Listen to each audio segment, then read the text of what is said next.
Hey, you guys, welcome back to Naughty Love Movement. It's your girl, Nikki, and today I'm bringing opportunities for advertisement on my channel. If anyone is interested, they can email us at naughtylove2020@gmail.com. Our prices are affordable and reasonable, and please reach out to us. We can start our videos with any commercials that you would like us to advertise. I look forward to hearing from you. I'm out. One. Hey, you guys. Welcome back to Naughty Love Movement. It's your girl, Nikki, bring you the latest and trendy topics, and I vlog my life. But before we get into today's content, y'all know what I need y'all to do. I need y'all to pay y'all fare. It's free. Hit that like button. And if you're not subscribed, please subscribe. And please leave comments. I love interacting with my Naughty crew. And share my different content on your social media platform. So today, oh guys, I got a smorgasbord of topics for you guys. We're going to get into Wendy Williams' son, Kevin Jr., being evicted, okay, from his luxury apartment. All right. I mean, these kids do not want to work. So now it's all starting to come out, okay? This is why Wells Fargo stepped in because of her son. And I think Kevin Sr. has something to do with it too. I think he was putting the battery in the back. Also, we're going to get into Tory Lanez new charges in the Megan Thee Stallion case. All right. We're going to get into Indonesia's new criminal code banning sex outside of marriage for citizens and tourists. Can you imagine in this sex positive culture if this law was in place? Okay, it'll be a whole lot of people in jail. We're going to get into 50 Cent's Reebok deal and also Christy Alley. I forgot, guys, she was a Scientologist, okay? So let's jump into it. I don't even want to waste your time anymore. We're going to get into Wendy Williams' situation first and foremost, okay? Because you know I got an article for my Naughty crew.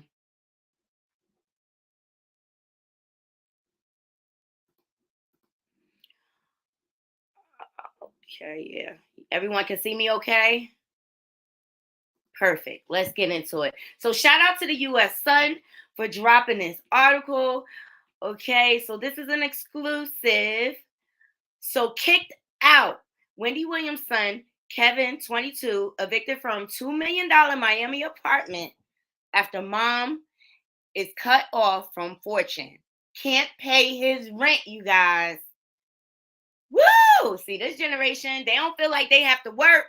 Especially if mommy and daddy got it, okay? They feel entitled. So Wendy Williams' son, Kevin, 22, was evicted from his $2 million luxury Miami apartment after his mom was cut off from her fortune and can't pay his rent, according to court filings.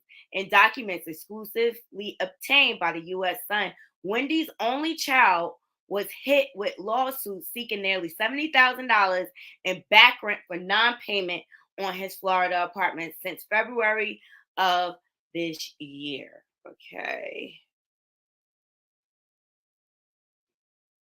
So the eviction suit, which was filed in August, includes a copy of Kevin Jr.'s lease, which shows Wendy paid for a full year in advance for him, as well as a security deposit and other fees. Wendy dropped over $100,000 on the apartment for her 22-year-old son for the first year of the lease, which started in March of 2021 and ended in February, with Kevin agreeing to continue to rent the apartment on a monthly basis after the lease term had passed. Okay. So the U.S. Sun previously exclusively reported that Wendy's Wells Fargo account were frozen in January of this year, which lines up with when the overdue rent began to pile up, as mentioned in Kevin's eviction lawsuit. In his response to the lawsuit, Kevin told the court that his famous mother rented the apartment for him. He said that as the lease approached the end, my mom went through some health issues that put the court in control of her finances, and that all of her financial support that she always gave stopped. including his housing.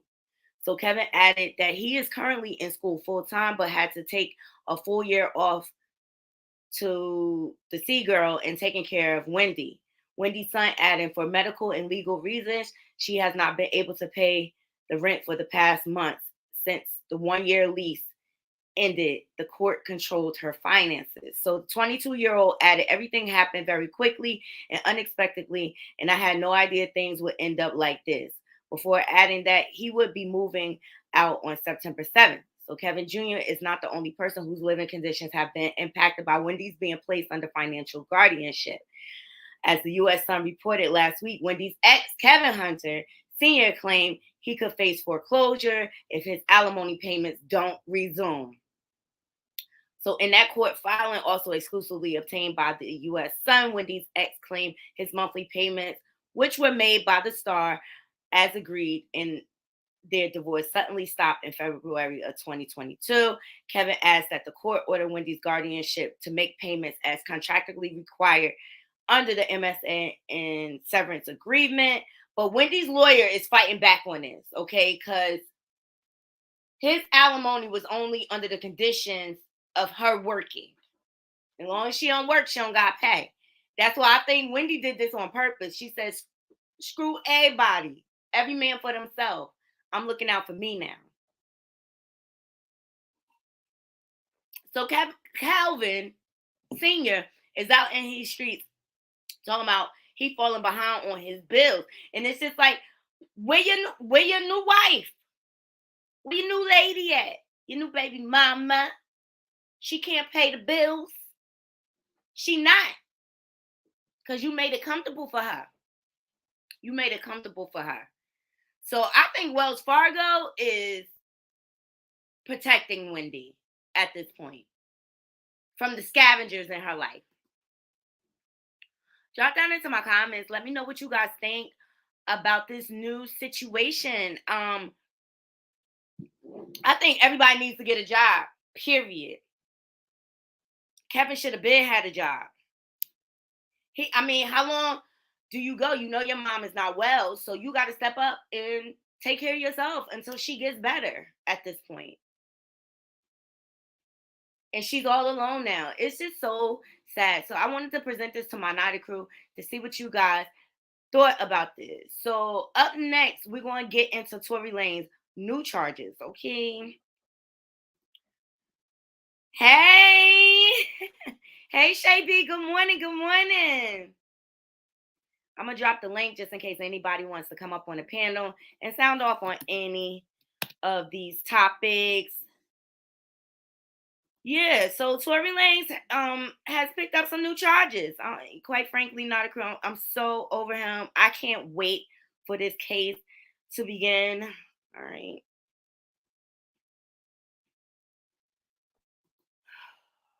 Because I'm tired of Tory Lanez antics. You just came off a house arrest. God! So shout out to the Shade Room for dropping this information. So Tory Lanez faces new felony charges in the Megan Thee Stallion case. Here we go. My mouth sometimes gets skittish. So while the trial has officially started for Tory Lanez, where authorities are charging him for shooting Megan Thee Stallion, or sorry, YouTube, propelling Megan Thee Stallion. The Shade Room has exclusively learned the Canadian rapper is now facing a new felony charge. A source exclusively tells the Shade Room a new felony charge was added in the Megan Thee Stallion case. Tory Lanez has now been charged with discharging a weapon, we'll say, in a grossly negligent manner. Okay, let's get into the song. So Tory Lanez is facing a new felony charge in the Megan Thee Stallion case. Okay, so we just went through that. So the charge was added on Monday and carries a maximum term of 6 years in prison. He has entered a plea of not guilty, of course, but I feel like he's been out in these streets lying, you guys. Look at the pattern of behaviors. Look at the pattern of behaviors. Okay, he's constantly attacking people. He just settled a case with Jay Prince. from Love and Hip Hop Miami, okay? Because he attacked him. He settled out. Same thing happened with August Allenstein, okay? He been wilding in these streets, and he gonna learn today. He gonna learn, and if he gets convicted, I hope he got the same energy from them inmates in prison, because they gonna learn his behind. He ain't no sneak attacks. So according to Hot New Hip Hop, Lanez has named billionaire Kylie Jenner and business executive Corey Gamble on his list of potential defense witnesses. If subpoenaed, Jenner and Gamble may have to testify, a source exclusively tells the Shade Room. He has chosen two because they were allegedly present at Jenner's pool party ahead of the Papawi. I have a problem with this, guys. I think this is gaslighting and deflecting, because although they were leaving Kylie's party, she didn't witness the actual incident.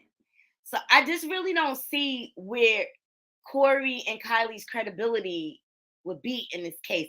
I don't know. If any of you are well versed in the law, please let me know, because I'm always trying to learn. So please correct me or give me some food for thought, for sure.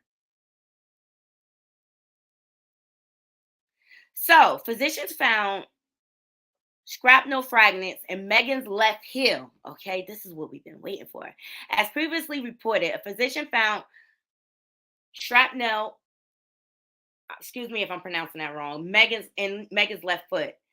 So shrapnel is shell casing fragments from a bullet, in most cases defined as debris from a bomb or explosion. The reports confirm that the physician treated Megan with irrigation and debridement, which means hardening tissue and debris. In this case, shrapnel from her foot. A medical professional prescribed her medication, and they determined her to be okay for discharge on July 14th. So Megan's discharge diagnosis was classified as a Papal injury after treatment and procedure. The physician still determined that her wound was a result of a weapon. Okay. Okay, so that's what I've been waiting to see. The medical report. Tory, you got some explaining to do. You got some explaining to do. So additional charges for Tory Lanez, as previously reported. Tory has been officially charged with one felony count each of assault, which is semi-automatic weapon, okay, personal weapon use, and a loaded, unregistered weapon in the vehicle. Authorities also accused Tory of inflicting significant bodily injury with a Papal. All right, Naughty Crew, let me know what you think about this. I think the truth is starting to come out, okay? The truth is starting to come out. The facts are starting to prevail. Uh-huh. Yes, Shay B. He always was slimy like that. And I think all these antics were just for deflection. Okay? Just for deflection. But we're going to be here for the trial, Naughty Crew. We're going to be here for the trial. We're going to get all the facts. Okay? So now we know that Megan had bullet fragments in her foot. It's official. You can't deny the medical report. So how did that happen to her? She didn't do that to herself.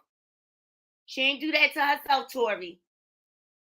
And I really think this is a bruised ego going on, okay? I think she probably rejected him and he got mad. Let me know what y'all think. I think he was trying to set up a whole threesome situation and she wasn't down. And that's where the argument began. Seriously, because I feel like that's suspicious. That's weird. Exactly. That's suspicious and weird. All right. Please remember to hit that like button. And if you're not subscribed, please subscribe. Share my content.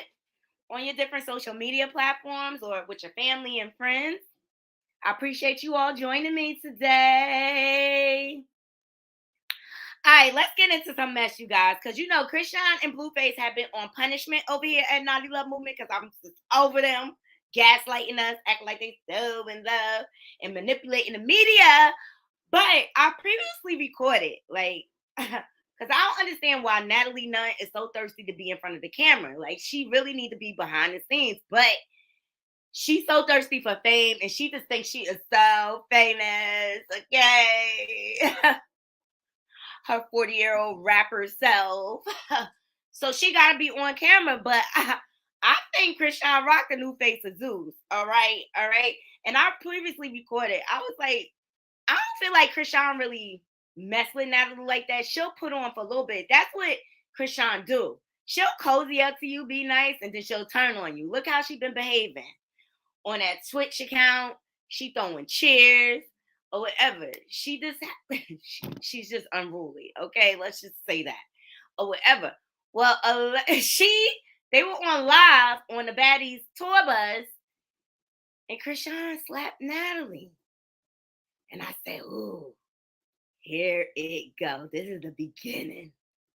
Now that I'll be there for, because I can't stand Natalie. I can't stand her." All right, here we go. Let's jump into it.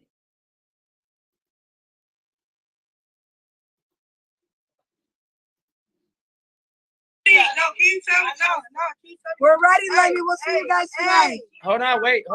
I'm not even talking to you. Bro. Hey, hold on. Natalie. Why the fuck you slapping me in my face like that, bro? No, my nigga, what? We're ready, lady. We'll see you guys tonight. Hold on, wait.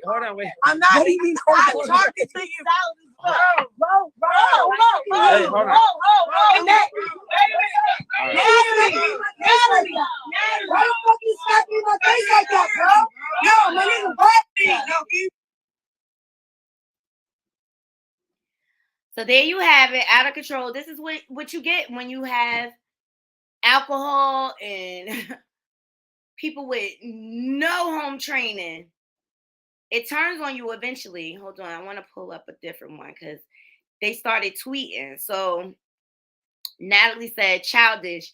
Even at 23, I was real rich as." What does that have to do with anything? Where's all that buck? Where's that tough girl? Natalie, Miss Baddie, Miss Ellie's already been 10 fights on Baddies, promoting all the violence.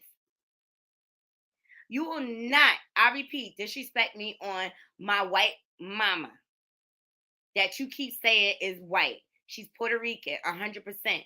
You and your bullish can get the F off my ish. This is her talking to Chrisean. You just effed up, but made me some more effing money. I told you, like, Natalie only cares about the bag, and she'll exploit anybody to get it. And then she says, "Don't ever put your hands on me, ever." And shout out to Hollywood Unlocked.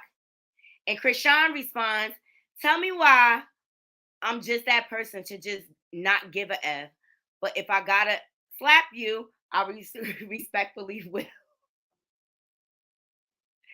This is just a hot mess. Let's see. It's a close-up. But we don't want to fight on live. Natalie, you've been real cool right now. Yeah, it's a vibe. We're having fun. Everybody is a vibe all the time. It's a vibe all the time.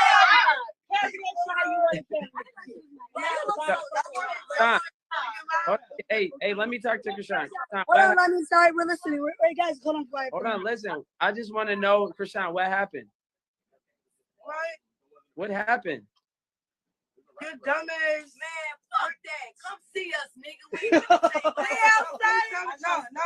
We're ready, lady. We'll see you guys tonight. Hold on, wait. I'm not even talking to you. Bro. Hey, hold on. Natalie.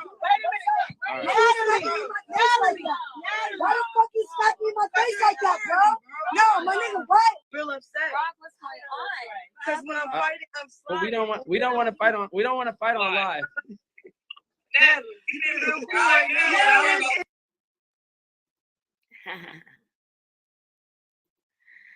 I think it's starting to turn on her. I think it's starting to turn on Natalie, and she want to get what she get because she's a snake in the grass.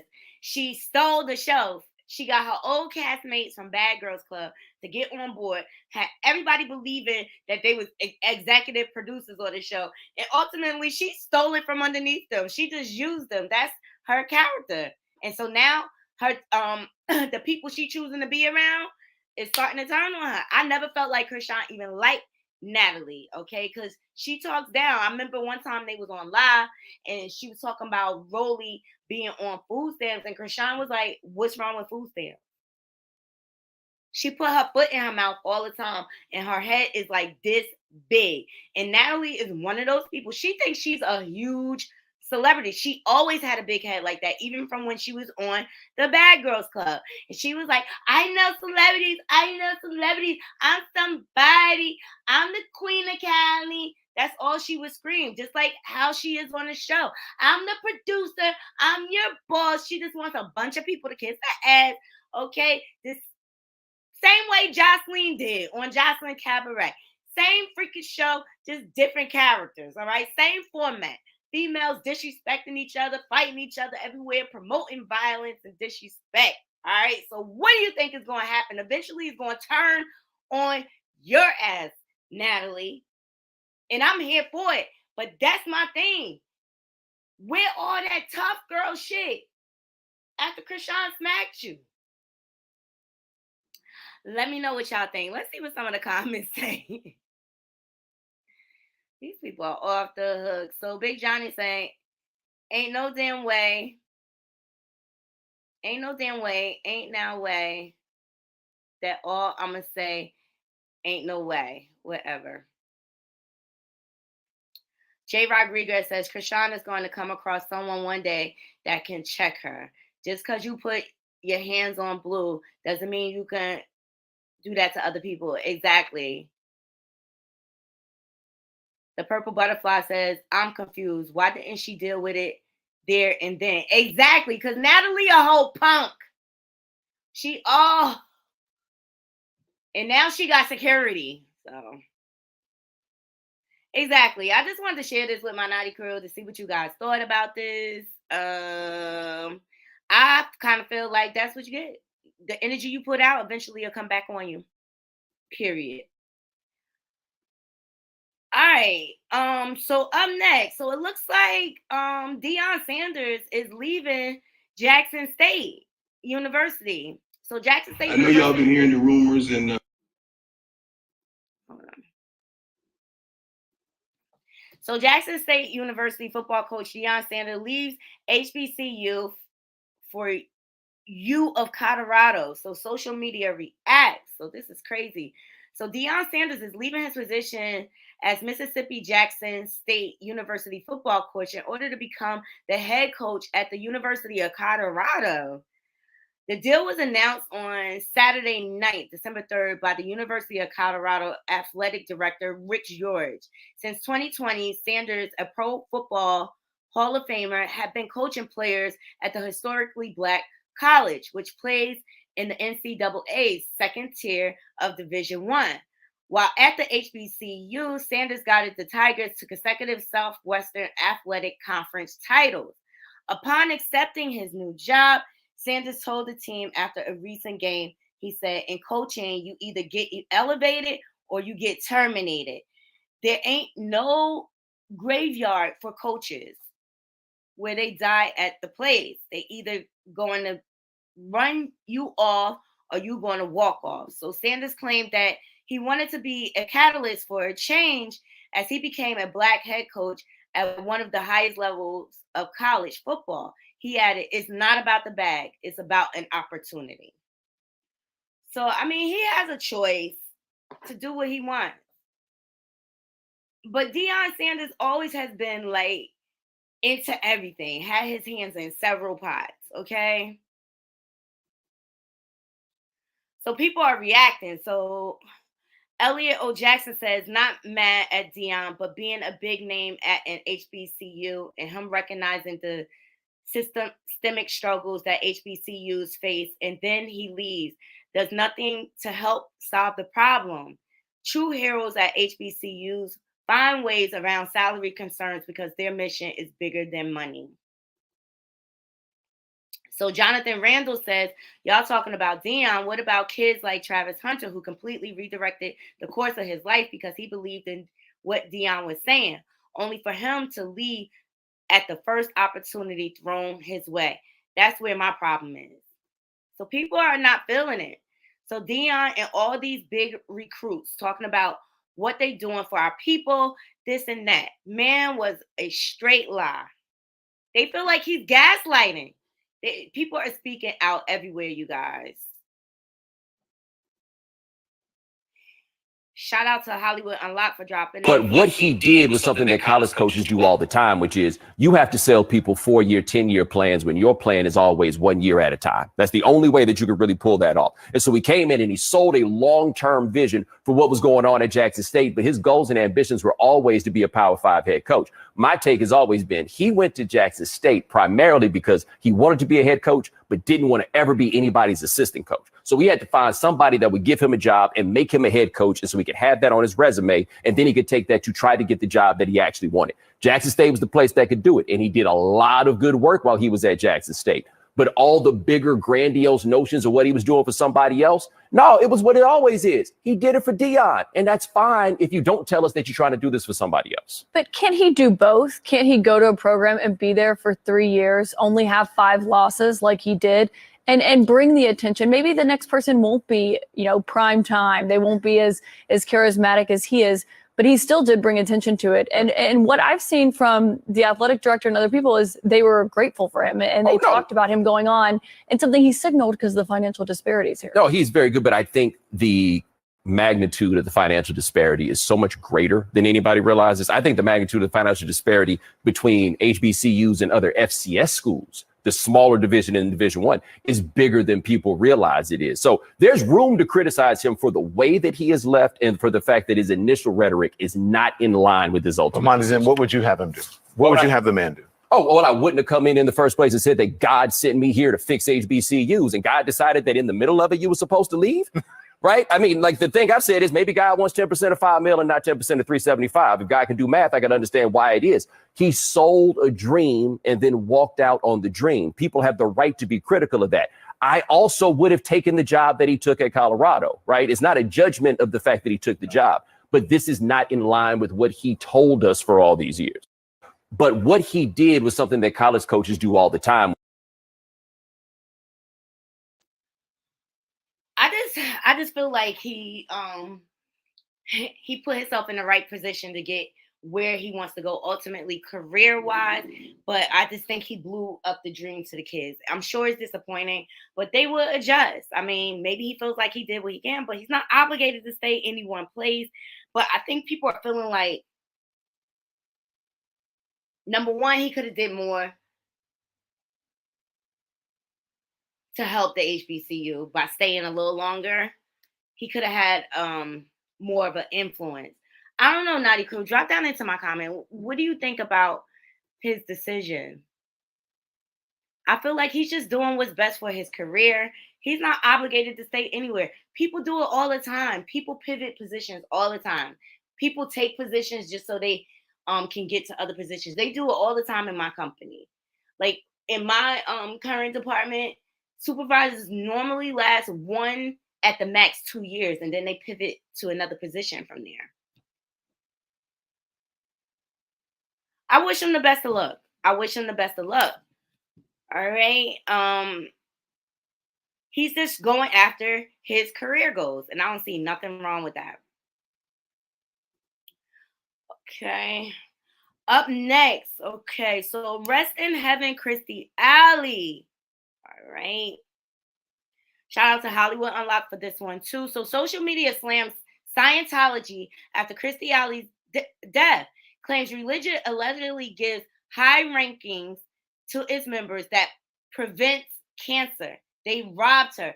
See, the problem with Scientology They sell all these false beliefs. They really brainwash people believing into believing that if they stay committed to Scientology and they do all these levels and they snitch on each other and hold each other accountable and do all these ridiculous things like sign over the mortgage to their house and they gift them millions of dollars, okay? And they also are against psychiatry treatment. They're against medical treatment because they believe that the powers that be in Scientology, the body can heal itself. So a lot of their members, they don't have medical treatment a lot of times. There is a high rate of suicide in this community that is not talked about because they don't believe in mental health. Whew. And I learned a lot of this from Leah Remini's series that was on A&E, when she uncovered a lot of lies about Scientology. So, Cheers star Kirstie Alley died from colon cancer. Her family shared in a heartfelt statement on social media last night.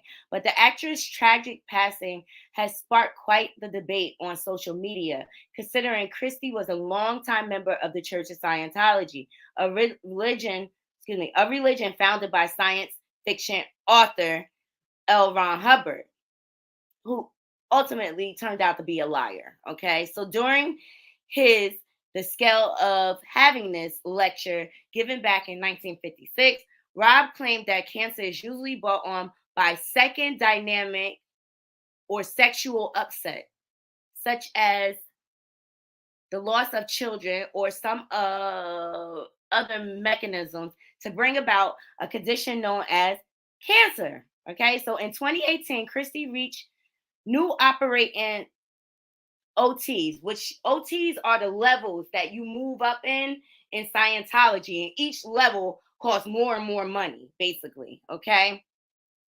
Which is said to be the most advanced rank in the church, given to those who have gotten rid of all the things that would create aberrated behavior in you and that you didn't want. So it is now being questioned why Kirstie's high rank level of spiritual awareness didn't make her immune to the illness that consequently took her life. I'm telling you, they don't believe in medical treatment. So her post and New York Magazine journalist Yashar Ali started off the conversation in a tweet that read, "One of the promises that Scientology explicitly makes to members on paper is if you reach the upper levels of Scientology, you won't get cancer." They're selling false hopes and dreams, you guys. And I wanted to bring awareness to this because brainwashing is a serious epidemic in America, okay? And in other countries too, but it's really, really dominant here. So Kirstie Alley and Kelly Preston, two dedicated Scientologists, have both died of cancer in the past 2 years. So shout out to Hollywood a lot for bringing this to light, because Scientology sells a lot of false hopes and dreams. And I don't know what has to happen for its members to see, like, this is all a hoax. This was all a hoax to get L. Ron Hubbard rich. Oh boy, let me see if there's some comments here. Who is Kittle says Scientology is a cult. Throw the whole ish away. I agree. And they're able to operate in this country tax-free. They have so much money. They have billions of dollars. They have so much money. All they do with the extra money is buy properties, and they have empty buildings. They practically own Clearwater, Florida. They practically own it. And they have a bunch of buildings just sitting there empty. That's how much money. They have people sign over their homes, their earnings. The final author said, now I'm wondering if she could have been saved or if she was convinced by them that she was immune to it. Either way, this is so incredibly sad. Rest in peace to her. Exactly. They promote them not getting treatment. Her life could have probably been extended if she may have had treatment.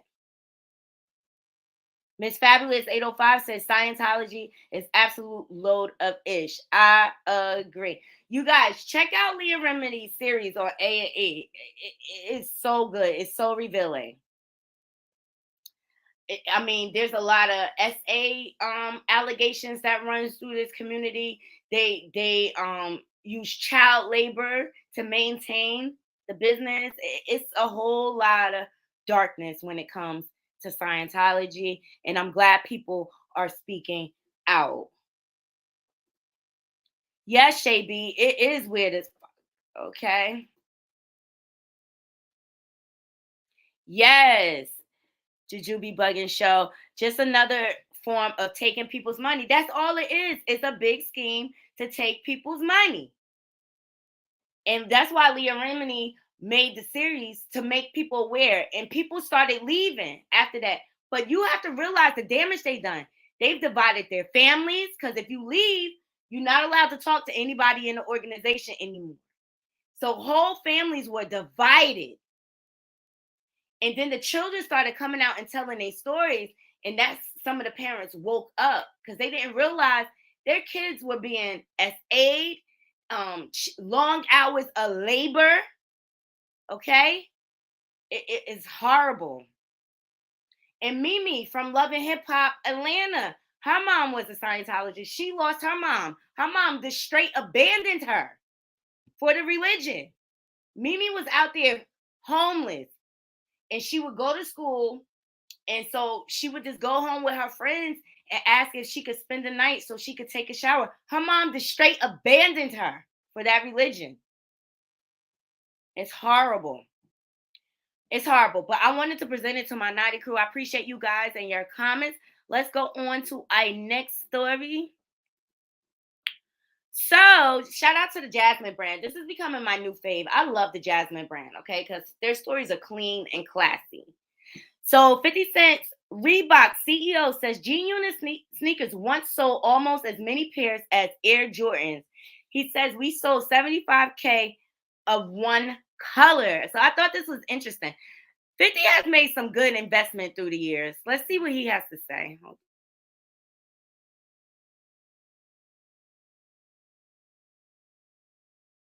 50 was also incredibly immersed in the business. Like, he came to every meeting on time, ready to go. And his first question every meeting was, how many pairs we sell this week? I'm not exaggerating. How many pairs we sell this week? How many pairs were you selling? We were selling a lot. Yeah. 10,000. No, we were selling like, 40, 50,000 per color at a time. A week. We actually, no, for like the season. Yeah, the season. okay. Yeah. But like, there was one, and he was always say, well, how many did Jordan sell this week? I love it. I'm telling you, he was literally asking that every week. And, or every time we had a meeting. And so one time, I think it was like 2005, we had a black GXT trainer, which was based off of the trainer. The GXT trainer was a mid cut. Yeah. And it was based off one of our old trainers that he saw and was like, yo, I like that aesthetic. And so we redesigned as a GXT trainer. And I remember that back to school, we sold like on one color, like a lot, like 75,000 pairs or something. And it was close to what, and I'm not saying, by the way, that G-Unit was ever close to Jordan anyway. Sure. I'm saying in that one moment in time, that one colorway, I think we sold in almost as many pairs as the Jordan launch for that period. Yeah, for sure. Yeah. And I remember telling him, and he was like, I told you guys. So you guys didn't believe me. You thought I was crazy. Every time I came in here, I would ask that. But I think what made him also what made it work was he was very engaged in the business. He's really, really smart. He's very committed, but he would say things like, he would ask what's going on. I would say, we're not selling as well on the West Coast.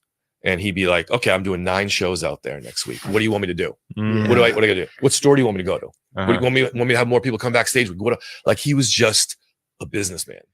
And 50 was also incredibly immersed in the business. Like, he came to every meeting on time, ready to go. And his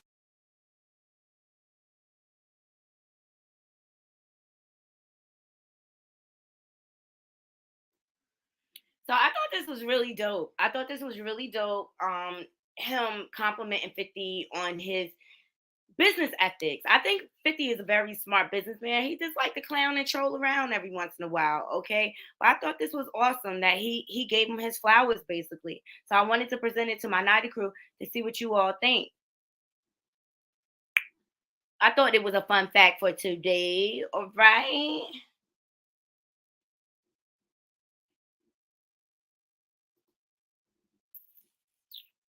I just got something hot off the press. Let me see if it'll come up.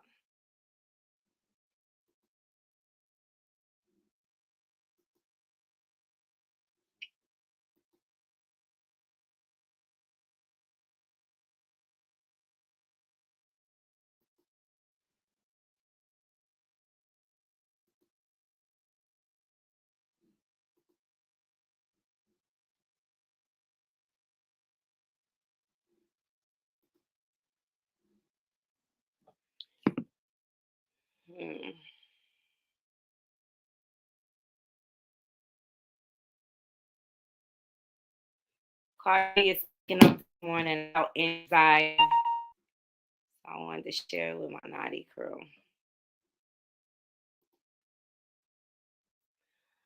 Woo! I want this rain to go away. I need some sunshine.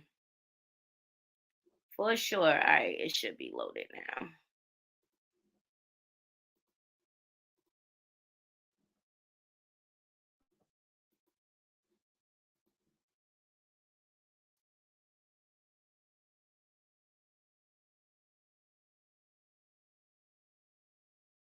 Making music to me has become like a job that gives me anxiety. Everybody just critique everything that I do, that it's just like, sometimes you just don't want to do something that may give you that much anxiety. So I just be like, freezing myself. I used to love to make music, but now making music to me has become like a job that gives me anxiety. Everybody just critique everything that I do, that it's just like, sometimes you just don't want to do something that may give you that much anxiety. So I just be like, let me know what you think about this. She's been getting a lot of pressure to drop her second album. She had 2 kids kind of back to back and stuff like that. Do you think she's making excuses? I mean, Cardi is talented, but anxiety is real. I don't want to discount that. Anxiety is really real. So let's jump into some of the comments. Let's see what people are saying. Let me know what your thoughts are. Leave comments. So William the Baddest says, it's what you signed up for. Bobby Light says, anxiety is real. And Ask Wisdom says, these comments are proving her point. People are already critiquing this album that we haven't even heard yet, but people will always have something to say regardless. Enjoy your craft, love what you do, and focus on improving. That's it. You got to be, Cardi, you got to be confident in you. And you can't care about what people think. I learned that a long time ago. That's why I'm able, like, my personality, I'm able to kind of pivot in all different circles because I stopped caring about what people think so much. There's only key people in my life where I care about what their opinion actually really is, okay? And that's just like my immediate. But for the most part, I'm a respectful person. I just like to have fun. But what do you think? I think anxiety is real, especially when it comes to the industry. Because you know who else got real bad anxiety? Danny Lay. Because remember that whole wilding out incident? When she was on live, she was just shaking when she was talking about it. Like she's so scared of what people are going to say. That's how you got to just be careful nowadays, how you move. I just wanted to present that to my Naughty crew. All right. So those are the stories I wanted to share. Let me make sure that is it. I appreciate all of you joining me. Oh, we got to do the Indonesia story. Sorry, guys. So in Indonesia, shout out to Onsite, new criminal code bans sex outside of marriage for citizens and tourists. I was like, oh my God. Can you imagine if this went on? In the United States, the polyamory will be over, okay? So by unanimous decision, Indonesian parliament has passed a new criminal code banning sex outside of marriage, which is punishable by up to a year in jail. New York Post report. The new code will also outlaw unmarried individuals from living together. The code will apply to Indonesians and foreigners who visit the country. The country already prohibits adultery, and as of Tuesday, all of Indonesia's political parties supported the ban on premarital sex, despite the growing concerns and the effects it may have on the country's tourism. So, Maulana Yusran, deputy chief of Indonesia's tourism industry board, called the new code totally counterproductive as the country's economy and tourism were recovering from the pandemic. We deeply regret the government have closed its eyes. We have already expressed our concerns to the Ministry of Tourism about how harmful this law is, he said.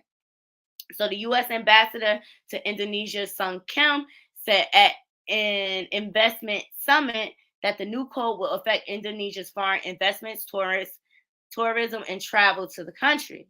Criminalizing the personal decisions of an individual would loom large within the decision matrix of many companies determine whether to invest in Indonesia. So the law will go into effect for 3 years due to drafting and regulation. So I wanted to present this to my Naughty crew. Can you imagine if we had laws like this in America? It'll be a whole lot of people in jail.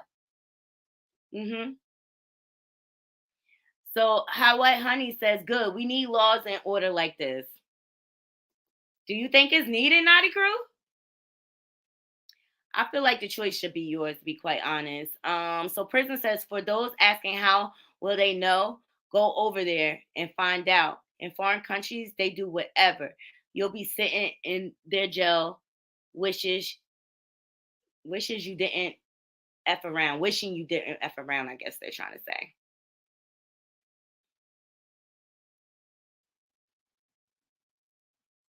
Yo, Moki Baby says, I'm married and I still won't be going over there. Yeah, I'm interested to know, Indy Ra. I just want to know the specific incident that caused this to become a law. Good point.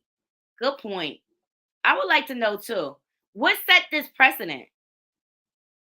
What set this precedent? Oh, I forgot to share. I want to know what set this precedent.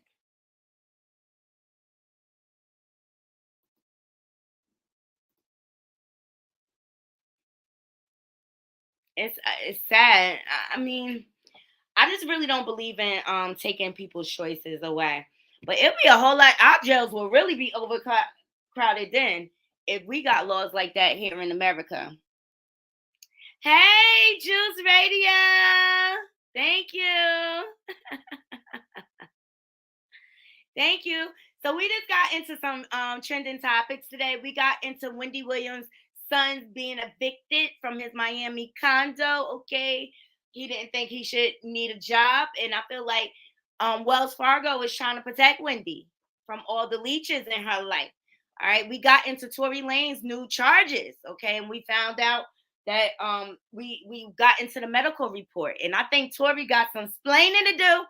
Okay. Because the medical examiner report said that Megan had bullet fragments in her foot. Okay. So now he's trying to call all these witnesses, Kylie Jenner and Corey Gamblin, as witnesses. And I threw it out there to my Naughty crew. I don't feel like they're relevant witnesses because they weren't there for the actual incident, okay? He wants them to testify to what happened at the party. The judge isn't going to care about that. He wants to know the facts with the immediate incident. So I just feel like Tory Lanez is going to do everything to deflect in this trial. I think he's going to make a whole circus out of it. Yes, I got juice this morning. Yes, I do. What else did we get into? We got into Indonesia's new law. They criminalized sex outside of marriage, you guys, for citizens and tourists. So I wanted to know what you guys thought about that. We got into Cardi B feeling anxiety about her second album. Anxiety is real. You know, I just think Cardi, I think she needs to remove herself from social media and just go into a bubble and focus on her music and not care about whatever people think about it. It's always going to be somebody with an opinion. All right. A good, a bad, and ugly. And we also got into Rest in Heaven, Chrissy Alley. I forgot that she was a Scientologist. And they don't believe in medical care. And they teach their members, once you get to the highest levels, you won't get cancer. But here it is. She got it. So Scientology promotes a lot of falsehoods. Okay. And they tell people that they're against medical treatment. They're against psychiatry treatment. And that community has a high level of suicide. They do. Because they don't get treatment. So I wanted to present this to my Naughty crew. Because I was all in on Leah Remini's Scientology when she exposed them for the cult they are. So I thought this was really good. And then also we got into Deion Sanders leaving Jackson State for Colorado. All right. And people are reacting. There's mixed emotions out there. But the man is allowed to do what he wants with his career. He's not obligated to stay at any one place. We got into Chrisean Rock slapping Natalie Nunn. Okay. I feel like the tables are turning. And I'm here for it. Anything against Natalie, I'm here for it. Okay. Because I can't stand how she's trying to exploit people on that show. And I feel like she go in the hood and she exploit our people. I don't like it. We got into 50 getting his flowers as a businessman from the Reebok CEO, okay? Because G-Unit sneaker practically sold as much as Air Jordan. So I thought it was dope that they was giving my man his flowers. I really feel like, 50 is a troll and all, but I really feel like he growing into his manhood. I really do. And I think I like who he's becoming. I really do. Oh, and I forgot my last story, you guys.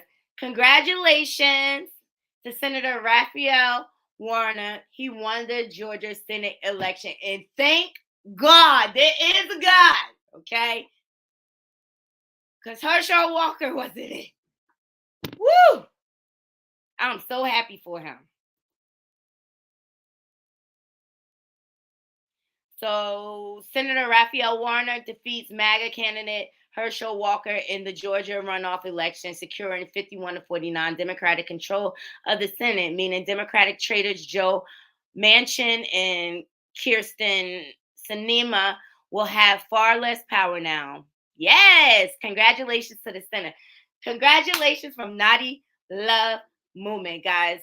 I try to keep you up on the politics. I promote we have to vote. That's where we get our voices heard. If you don't vote, you cannot complain.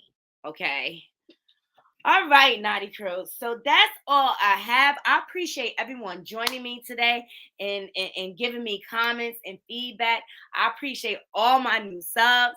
Before we get out of here, please remember to hit that like, subscribe, and that bell button. And to all my haters. Whoa, and I want to say thank you in case I don't thank you enough. I appreciate y'all too. All right. Until next time, Naughty Crew, I'm out. 1.